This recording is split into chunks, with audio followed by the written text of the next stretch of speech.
A deadly skydiving crash is under investigation in Missouri. This happened in Butler, about 60 miles south of Kansas City. The plane went down moments after it took off yesterday.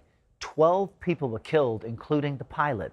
CBS News correspondent Lana Zak joins us now from Butler with more on this. Lana, good morning. This is every skydiver's worst nightmare. What happened? Yes, and for this town, it is hitting hard this morning, Errol.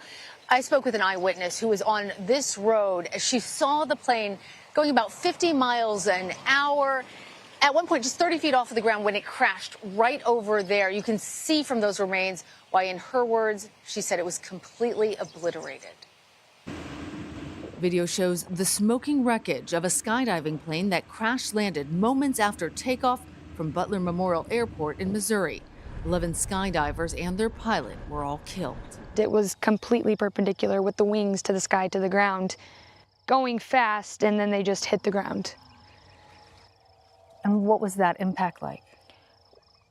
Seeing it and seeing the dirt that flew with it, the plane just completely shattered with the ground. Bailey Reed witnessed the horrific crash with her boys. The ground and trees around it exploded and it just lit up in flames. So when people ask why there were no parachutes deployed, They didn't have time to jump. They were so low to the ground, the parachutes wouldn't have deployed, and there was no way anyone could have jumped and survived that.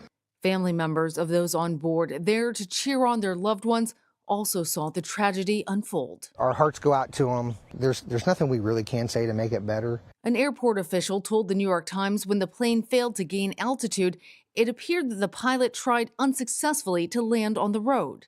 I think key to this investigation is going to be looking at the mechanical condition of the airplane itself, the engine. Robert Sumwalt is the former chair of the National Transportation Safety Board, which is investigating. They'll be looking at the training of the pilot.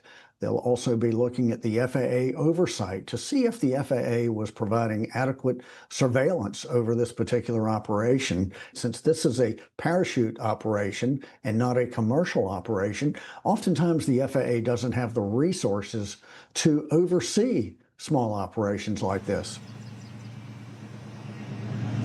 Now, the private plane was operated by Skydiving Kansas City. In a statement, they said this is a devastating loss for everyone. The entire team is in shock.